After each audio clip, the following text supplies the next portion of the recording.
आज हम आपको ले चलते हैं एक ऐसी यात्रा पर जहां हम जानेंगे धर्मराज युधिष्ठिर के जीवन के बारे में, जो महाभारत के सबसे महत्वपूर्ण पात्रों में से एक है। युधिष्ठिर का जन्म कुंती के पुत्र के रूप में हुआ था, लेकिन उनके वास्तविक पिता धर्मराज यम थे। कुंती ने ऋषि दुर्वासा से प्राप्त मंत्र का उपयोग करके धर्मदेव का आह्वान किया था। इस प्रकार युधिष्ठिर का जन्म दिव्य था और वे धर्म के साक्षात अवतार माने जाते हैं। उनका जन्म शुभ मुहूर्त में हुआ था और आकाश में देवताओं ने पुष्प वर्षा की थी। युधिष्ठिर 5 पांडवों में सबसे बड़े थे।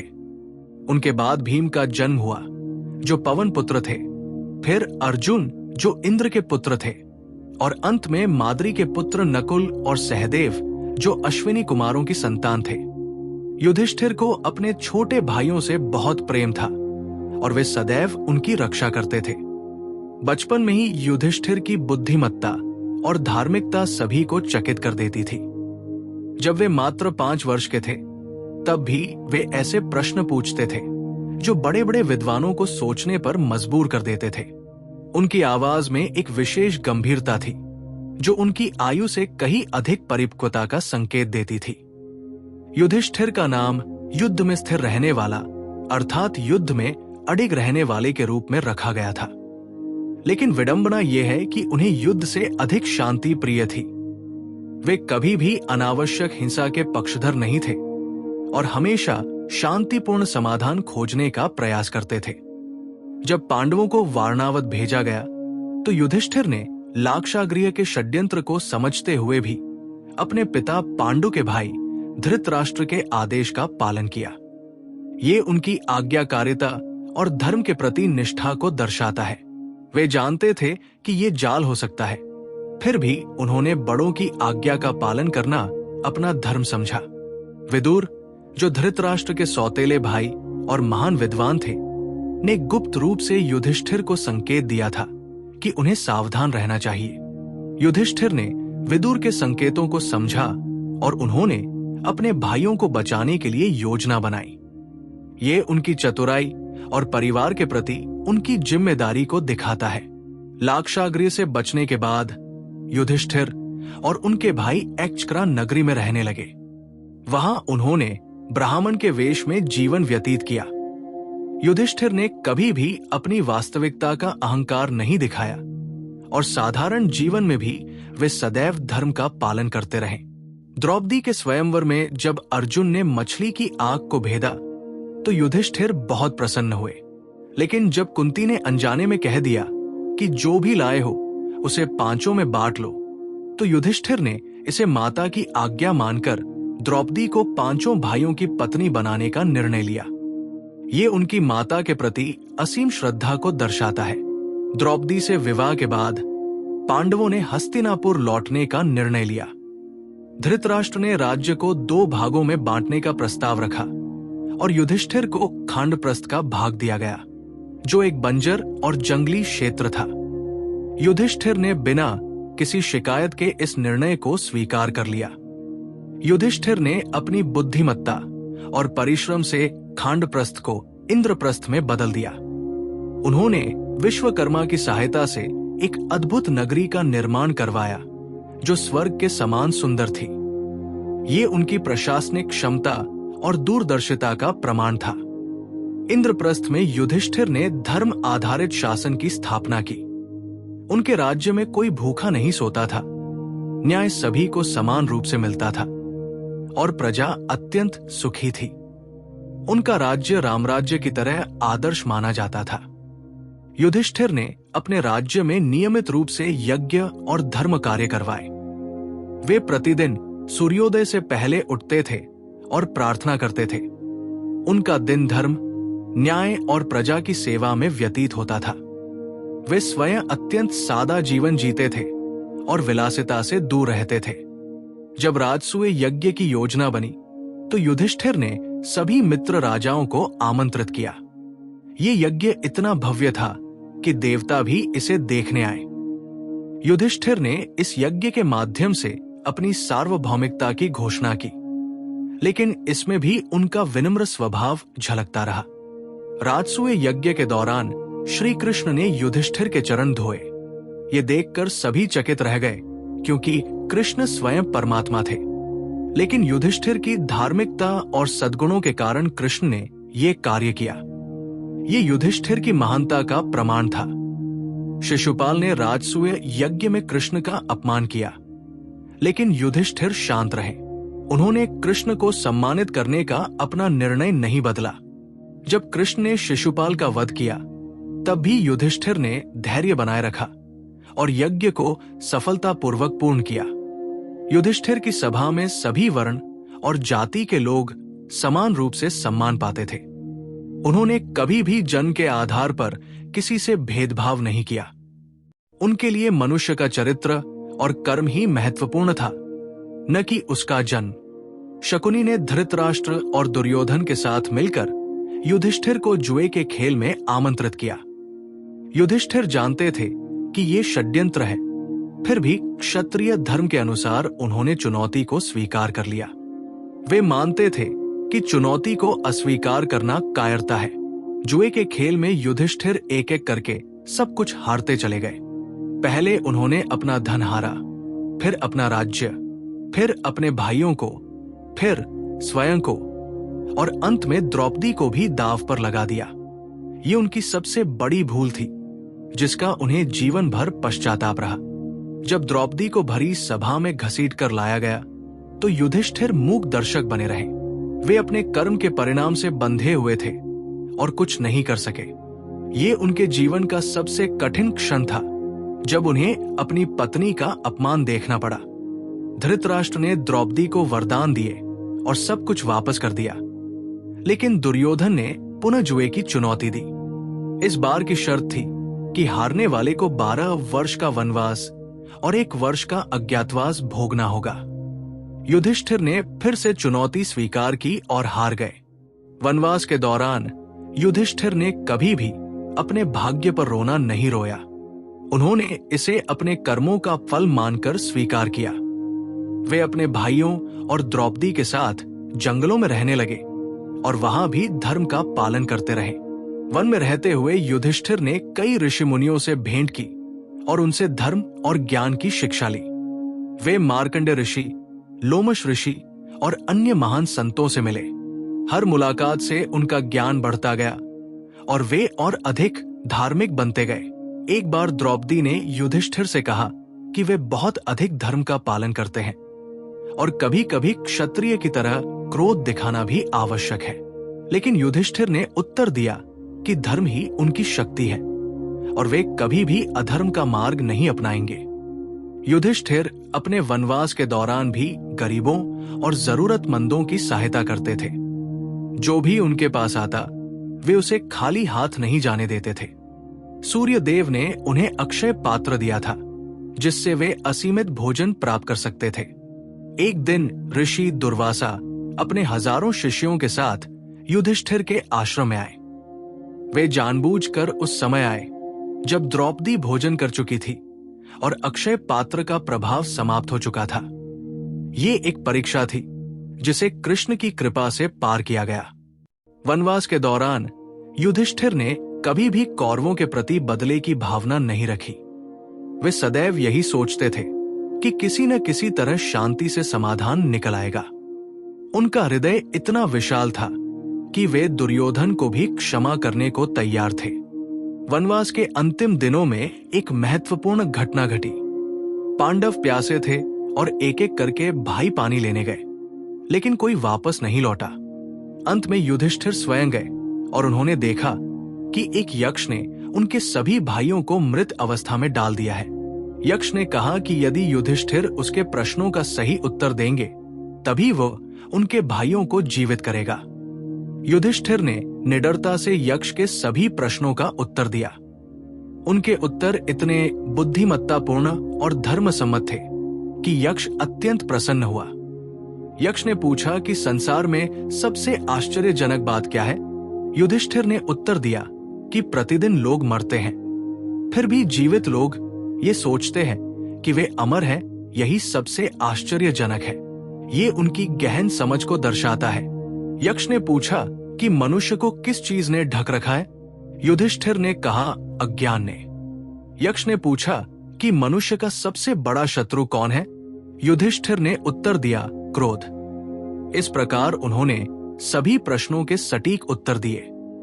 जब यक्ष ने युधिष्ठिर को एक भाई को जीवित करने का अवसर दिया, तो युधिष्ठिर ने भीम या अर्जुन के बजाय नकुल को चुना।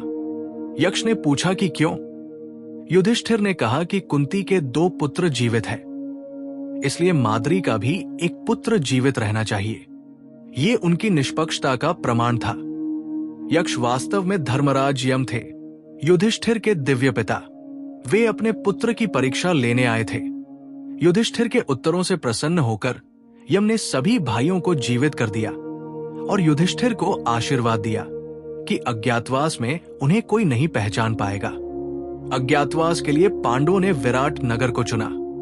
युधिष्ठिर ने कंक नाम से राजा विराट के दरबार में एक ब्राह्मण सलाहकार के रूप में नौकरी कर ली। वे चौपड़ और पासा खेलने में निपुण थे, इसलिए उन्होंने राजा विराट का मनोरंजन करने का काम लिया। अज्ञातवास के दौरान युधिष्ठिर को अत्यंत सावधान रहना पड़ता था। उन्हें अपनी वास्तविक पहचान छुपानी थी और एक साधारण ब्राह्मण की तरह व्यवहार करना था। ये उनके लिए कठिन था, क्योंकि उनका राजसी स्वभाव और तेज स्वाभाविक रूप से झलकता था। जब कीचक ने द्रौपदी को परेशान किया, तो युधिष्ठिर अत्यंत क्रोधित हुए, लेकिन उन्हें अपने क्रोध को नियंत्रित करना पड़ा, क्योंकि उनकी पहचान का खुलासा नहीं होना चाहिए था। ये उनके लिए सबसे कठिन परीक्षा थी, अपनी पत्नी का अपमान सहना और चुप रहना। जब कौरवों ने विराट की गायों को चुराने का प्रयास किया, तो अर्जुन को युद्ध में जाना पड़ा। युधिष्ठिर ने अत्यंत चिंतित होकर प्रार्थना की कि अज्ञातवास की अवधि पूरी हो चुकी है और अब यदि पहचान हो भी जाए तो कोई समस्या नहीं होगी। उनकी गणना सही थी और वे सफलतापूर्वक अज्ञातवास पूरा कर चुके थे।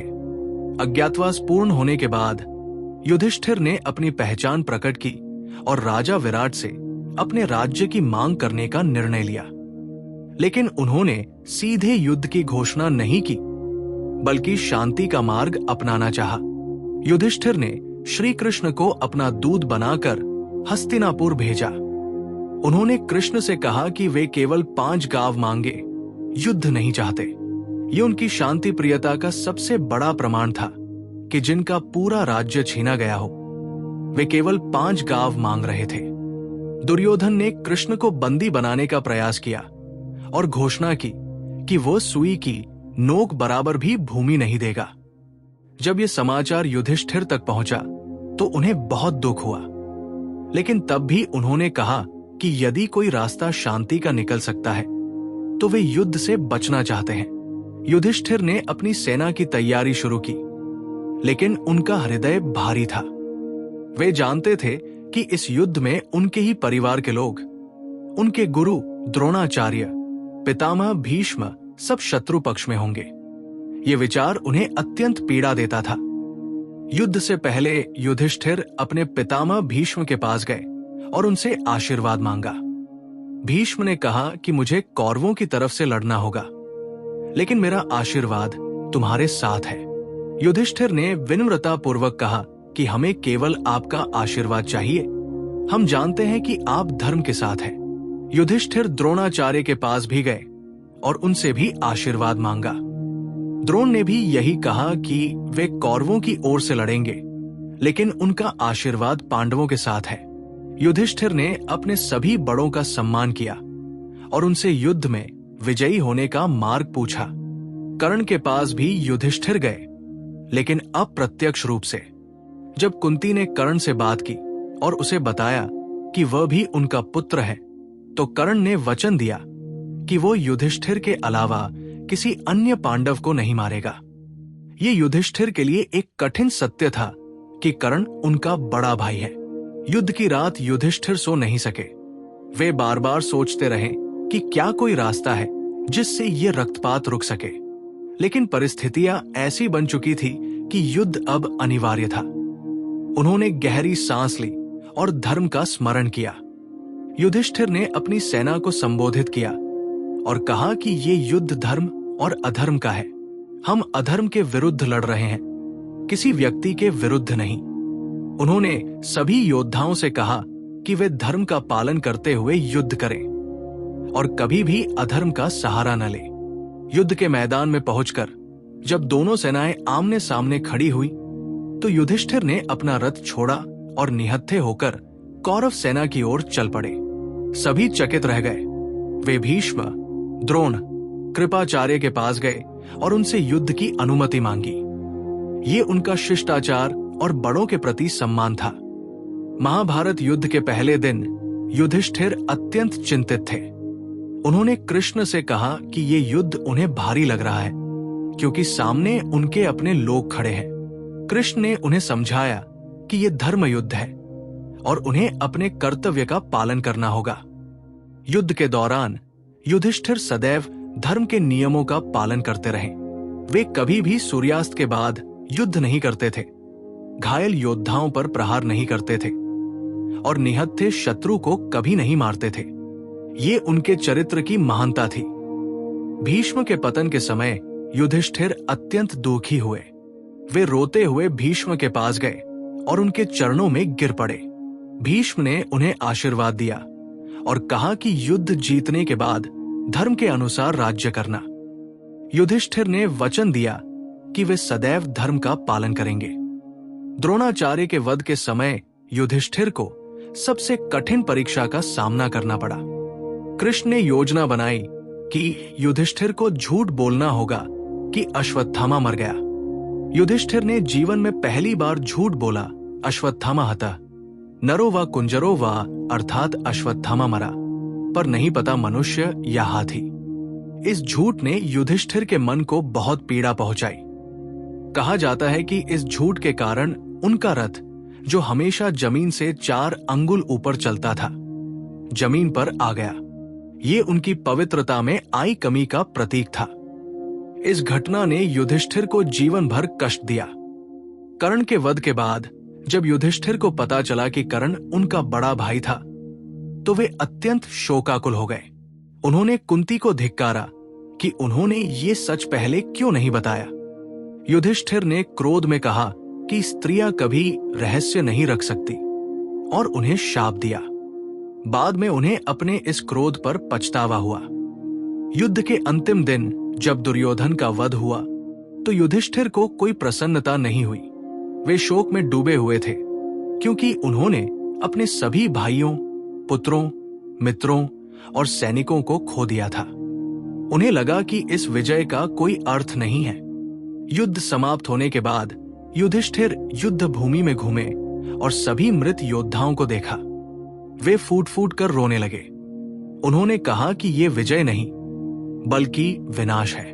उन्होंने घोषणा की कि वे राज्य नहीं चाहते और संन्यास लेना चाहते हैं। कृष्ण और भीम ने युधिष्ठिर को समझाया कि ये युद्ध अधर्म के विनाश के लिए आवश्यक था। युधिष्ठिर ने कहा कि लाखों लोग मर गए, ये कैसे धर्म हो सकता है? लेकिन धीरे धीरे वे समझ गए कि ये सब नियति का खेल था और उन्हें अपना कर्तव्य निभाना होगा। भीष्म ने अपनी मृत्युशैया पर युधिष्ठिर को राजधर्म, मोक्ष धर्म और दान धर्म की शिक्षा दी। युधिष्ठिर ने ध्यानपूर्वक सब सुना और भीष्म के चरणों में बैठकर ज्ञान प्राप्त किया। ये शांति पर्व का सबसे महत्वपूर्ण भाग था, जहां युधिष्ठिर ने शासन की बारीकियां सीखी। युधिष्ठिर का राज्याभिषेक अत्यंत धूमधाम से हुआ, लेकिन उनका चेहरा उदास था। वे उन सभी लोगों को याद कर रहे थे जो युद्ध में मारे गए थे। उन्होंने प्रण किया कि वे ऐसा शासन करेंगे कि उन सभी की मृत्यु व्यर्थ न जाए। युधिष्ठिर ने अश्वमेध यज्ञ करने का निर्णय लिया ताकि युद्ध के पापों का प्रायश्चित हो सके। ये यज्ञ अत्यंत भव्य था और सभी राजाओं को आमंत्रित किया गया। युधिष्ठिर ने इस यज्ञ में अपार दान दिया और ब्राह्मणों को संतुष्ट किया। युधिष्ठिर के शासनकाल में हस्तिनापुर पुनः समृद्ध हो गया। उन्होंने युद्ध में नष्ट हुए सभी नगरों का पुनर्निर्माण करवाया। वे प्रजा की भलाई के लिए हर संभव प्रयास करते थे और स्वयं अत्यंत सादा जीवन जीते थे। युधिष्ठिर ने अपने राज्य में शिक्षा को बहुत महत्व दिया। उन्होंने अनेक गुरुकुल स्थापित किए, जहां गरीब और अमीर सभी के बच्चे समान रूप से शिक्षा प्राप्त कर सकते थे। वे मानते थे कि शिक्षा ही समाज को उन्नत बना सकती है। युधिष्ठिर प्रतिदिन प्रजा की समस्याओं को सुनते थे। कोई भी व्यक्ति राज दरबार में आकर अपनी शिकायत रख सकता था। युधिष्ठिर स्वयं बैठकर सभी की बात सुनते थे और न्याय करते थे। उनके न्याय में कभी भी पक्षपात नहीं होता था। एक बार एक गरीब ब्राह्मण राज दरबार में आया और कहा कि उसकी गाय किसी अमीर व्यापारी ने छीन ली है। युधिष्ठिर ने तुरंत उस व्यापारी को बुलाया और जब सच सामने आया तो उसे दंडित किया। यह घटना युधिष्ठिर की निष्पक्षता का प्रमाण थी। युधिष्ठिर ने अपने राज्य में कृषि को बढ़ावा दिया। उन्होंने किसानों को बीज और उपकरण उपलब्ध करवाए। युद्ध के बाद जो भूमि बंजर हो गई थी, उसे फिर से उपजाऊ बनाने के प्रयास किए गए। युधिष्ठिर जानते थे कि राज्य की समृद्धि कृषि पर निर्भर करती है। युधिष्ठिर के राज्य में चिकित्सा व्यवस्था भी उत्तम थी। उन्होंने वैद्यों को सम्मानित किया और चिकित्सालय स्थापित किए। गरीब लोगों के लिए निःशुल्क चिकित्सा की व्यवस्था थी। युधिष्ठिर मानते थे कि स्वस्थ प्रजा ही सुखी प्रजा होती है। युधिष्ठिर ने अपने भाइयों को विभिन्न जिम्मेदारियां सौंपी। भीम को सेना का प्रमुख बनाया, अर्जुन को युवराज, नकुल को कृषि विभाग और सहदेव को न्याय विभाग। इस प्रकार सभी भाई मिलकर राज्य का संचालन करते थे और युधिष्ठिर सबका मार्गदर्शन करते थे। युद्ध के बाद धृतराष्ट्र और गांधारी भी हस्तिनापुर में रहते थे। युधिष्ठिर उनका पूरा सम्मान करते थे और उन्हें कभी भी ये एहसास नहीं होने देते थे कि वे हार गए हैं। युधिष्ठिर प्रतिदिन धृतराष्ट्र के पास जाते थे और उनसे आशीर्वाद लेते थे। धृतराष्ट्र अपने पुत्रों की मृत्यु से अत्यंत दुखी थे। एक दिन भीम उनसे मिलने गए तो धृतराष्ट्र ने क्रोध में आकर भीम को गले लगाने का नाटक किया, लेकिन कृष्ण ने पहले ही भांप लिया था। उन्होंने भीम की जगह लोहे की मूर्ति रख दी, जिसे धृतराष्ट्र ने चकनाचूर कर दिया। युधिष्ठिर ने इस घटना के बाद भी धृतराष्ट्र को कोई दंड नहीं दिया। उन्होंने समझा कि ये एक पिता का शोक है। युधिष्ठिर ने धृतराष्ट्र से क्षमा मांगी कि उनके पुत्रों की मृत्यु हुई। ये युधिष्ठिर की महानता और करुणा का प्रमाण था। कुछ वर्षों बाद धृतराष्ट्र, गांधारी और कुंती ने वन में जाने की इच्छा व्यक्त की। युधिष्ठिर ने उन्हें रोकने का प्रयास किया, लेकिन जब वे अड़े रहे तो युधिष्ठिर ने सम्मानपूर्वक उन्हें विदा किया। उन्होंने उनके लिए सभी सुविधाओं की व्यवस्था की। विदुर भी धृतराष्ट्र के साथ वन चले गए। युधिष्ठिर अत्यंत दुखी हुए क्योंकि विदुर उनके सबसे बड़े सलाहकार और मार्गदर्शक थे। युधिष्ठिर ने विदुर से आग्रह किया कि वे राज्य में रहें, लेकिन विदुर ने कहा कि उनका कर्तव्य धृतराष्ट्र की सेवा करना है। युधिष्ठिर को पता चला कि वन में आग लग गई और धृतराष्ट्र, गांधारी, कुंती और विदुर सभी उस आग में भस्म हो गए। ये समाचार सुनकर युधिष्ठिर अत्यंत शोकाकुल हो गए। उन्होंने विधिवत अंतिम संस्कार की व्यवस्था की और लंबे समय तक शोक मनाया। अभिमन्यु के पुत्र परीक्षित का जन्म हुआ, जो मृत पैदा हुए थे, लेकिन कृष्ण ने उन्हें जीवन दान दिया। युधिष्ठिर परीक्षित से अत्यंत प्रेम करते थे क्योंकि वे उनके कुल के भविष्य थे। युधिष्ठिर ने परीक्षित की शिक्षा दीक्षा पर विशेष ध्यान दिया। युधिष्ठिर ने परीक्षित को राजधर्म, नीति और युद्ध कला की शिक्षा दी। वे चाहते थे कि परीक्षित एक आदर्श राजा बने। परीक्षित भी अपने पितामह युधिष्ठिर का अत्यंत सम्मान करते थे और उनसे सीखने के लिए सदैव उत्सुक रहते थे। जब कृष्ण का देहांत हुआ तो युधिष्ठिर को लगा कि अब इस संसार में रहने का कोई अर्थ नहीं है। कृष्ण उनके सखा, मार्गदर्शक और सर्वस्व थे। उनके बिना युधिष्ठिर को सब कुछ शून्य लगने लगा। युधिष्ठिर ने निर्णय लिया कि अब समय आ गया है कि वे राज्य परीक्षित को सौंप दे और स्वयं वन की ओर प्रस्थान करें। उन्होंने परीक्षित को राजगद्दी पर बिठाया और उन्हें अंतिम शिक्षाएं दी। युधिष्ठिर ने कहा कि सदैव धर्म का पालन करना और प्रजा की भलाई सर्वोपरि रखना। युधिष्ठिर ने अपने भाइयों और द्रौपदी को बुलाया और कहा कि अब समय आ गया है कि हम स्वर्ग की यात्रा करें। सभी ने सहमति दी और वे हस्तिनापुर छोड़कर हिमालय की ओर चल पड़े। ये महाप्रस्थान की शुरुआत थी। महाप्रस्थान में युधिष्ठिर सबसे आगे चल रहे थे। उनके पीछे भीम, अर्जुन, नकुल, सहदेव और अंत में द्रौपदी थी। एक कुत्ता भी उनके साथ चलने लगा, जो वास्तव में धर्मराज यम थे, लेकिन ये युधिष्ठिर नहीं जानते थे। रास्ते में एक एक करके सभी गिरने लगे। पहले द्रौपदी गिरी, फिर सहदेव, फिर नकुल, फिर अर्जुन और अंत में भीम। युधिष्ठिर पीछे मुड़कर नहीं देखते रहे और आगे बढ़ते रहे। ये उनकी वैराग्य भावना का प्रमाण था। जब भीम गिरे तो उन्होंने युधिष्ठिर से पूछा कि हम सब क्यों गिर रहे हैं। युधिष्ठिर ने बताया कि द्रौपदी पांडवों में से अर्जुन से सबसे अधिक प्रेम करती थी। सहदेव को अपनी बुद्धिमत्ता पर अहंकार था, नकुल को अपने सौंदर्य पर, अर्जुन को अपनी धनुर्विद्या पर और भीम को अपनी शक्ति पर। युधिष्ठिर अकेले आगे बढ़ते रहे। उनके साथ केवल वो कुत्ता था। इंद्र का रथ आया और इंद्र ने युधिष्ठिर को आमंत्रित किया कि वे सशरीर स्वर्ग चलें। लेकिन युधिष्ठिर ने कहा कि ये कुत्ता भी मेरे साथ चलेगा। इंद्र ने कहा कि कुत्ते को स्वर्ग में प्रवेश नहीं मिल सकता। युधिष्ठिर ने स्पष्ट कहा कि इस कुत्ते ने मुझे कभी नहीं छोड़ा। जब सब साथी साथ छोड़ गए तब भी ये मेरे साथ रहा। मैं इसे छोड़कर स्वर्ग नहीं जाऊंगा। ये युधिष्ठिर की वफादारी और दयालुता का अद्भुत उदाहरण था। इंद्र ने कहा कि तुम्हारे भाई और द्रौपदी स्वर्ग में हैं, लेकिन युधिष्ठिर नहीं माने। तब कुत्ता अपने असली रूप में आया। वो धर्मराज यम थे। यम ने कहा कि ये तुम्हारी अंतिम परीक्षा थी जो तुमने पास कर ली। युधिष्ठिर ने कभी भी धर्म का साथ नहीं छोड़ा, यहां तक कि स्वर्ग के लालच में भी नहीं। युधिष्ठिर सशरीर स्वर्ग पहुंचे। ये सम्मान बहुत कम लोगों को मिलता है, लेकिन स्वर्ग में पहुंचकर उन्होंने देखा कि दुर्योधन वहां विराजमान है और उनके भाई नहीं दिख रहे। युधिष्ठिर क्रोधित हो गए और कहा कि मैं ऐसे स्वर्ग में नहीं रहूंगा जहां अधर्मी दुर्योधन हो और मेरे धार्मिक भाई न हो।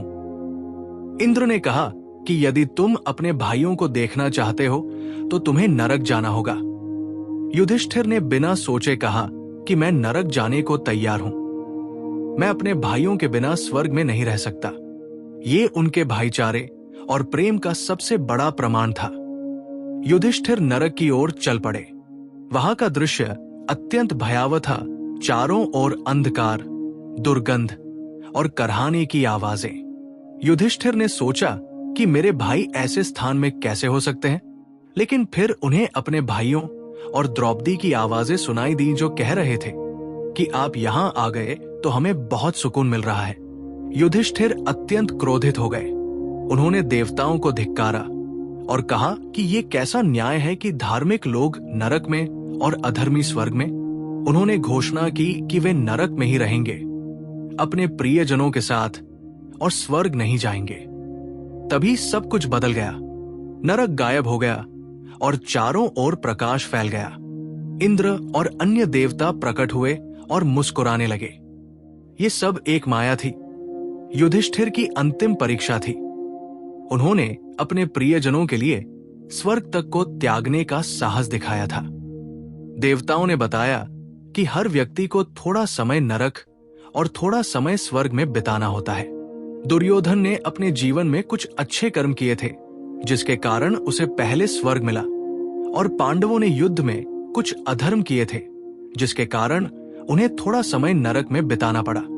युधिष्ठिर को समझाया गया कि द्रोणाचार्य को झूठ बोलने का फल उन्हें भोगना पड़ा, लेकिन अब सब समाप्त हो गया है और वे सभी अपने वास्तविक स्थान पर पहुंच गए हैं। युधिष्ठिर ने इसे स्वीकार किया और समझा कि ये कर्म का सिद्धांत है। युधिष्ठिर ने गंगा में स्नान किया और उनका मानव शरीर त्याग गया। वे अपने दिव्य रूप में आ गए, धर्मराज के रूप में। उनके सभी भाई भी अपने दिव्य रूप में थे, भीम पवन के रूप में, अर्जुन इंद्र के अंश में और नकुल सहदेव अश्विनी कुमारों में। युधिष्ठिर ने स्वर्ग में सभी से मुलाकात की, अपने पिता पांडु से, कर्ण से, अभिमन्यु से और सभी योद्धाओं से जो युद्ध में शहीद हुए थे। सभी प्रसन्न थे और कोई शत्रुता नहीं थी। युधिष्ठिर को शांति मिली कि अंततः सबको न्याय मिल गया। भीष्म ने युधिष्ठिर को आशीर्वाद दिया और कहा कि तुमने धर्म का पालन किया और इसीलिए तुम्हें यह सम्मान मिला। द्रोणाचार्य ने भी युधिष्ठिर से कहा कि तुमने एक आदर्श राजा का जीवन जिया। यह सुनकर युधिष्ठिर का हृदय गदगद हो गया। युधिष्ठिर का जीवन धर्म, सत्य और त्याग की अद्भुत मिसाल है। उन्होंने जीवन में अनेक कठिनाइयों का सामना किया, वनवास, अज्ञातवास, युद्ध और अपने प्रियजनों की मृत्यु, लेकिन कभी भी धर्म का मार्ग नहीं छोड़ा।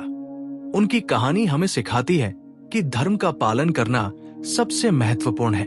युधिष्ठिर को धर्मराज कहा जाता है क्योंकि वे धर्म के साक्षात अवतार थे। उनकी हर सांस, हर कदम धर्म के लिए था। उन्होंने कभी भी व्यक्तिगत लाभ के लिए अधर्म का मार्ग नहीं अपनाया। यही उनकी सबसे बड़ी विशेषता थी। महाभारत की कथा में युधिष्ठिर का चरित्र हमें यह संदेश देता है कि जीवन में कितनी भी कठिनाइयां आए, हमें सत्य और धर्म का साथ नहीं छोड़ना चाहिए। अंत में सत्य की ही विजय होती है। युधिष्ठिर का जीवन इस बात का प्रमाण है कि धर्मात्मा व्यक्ति को अंततः मोक्ष की प्राप्ति होती है। इस प्रकार धर्मराज युधिष्ठिर की कथा समाप्त होती है, एक ऐसे महापुरुष की कथा जिन्होंने अपना संपूर्ण जीवन धर्म के मार्ग पर चलते हुए व्यतीत किया और अंत में सशरीर स्वर्ग की प्राप्ति की। उनकी गाथा युगों युगों तक प्रेरणा देती रहेगी।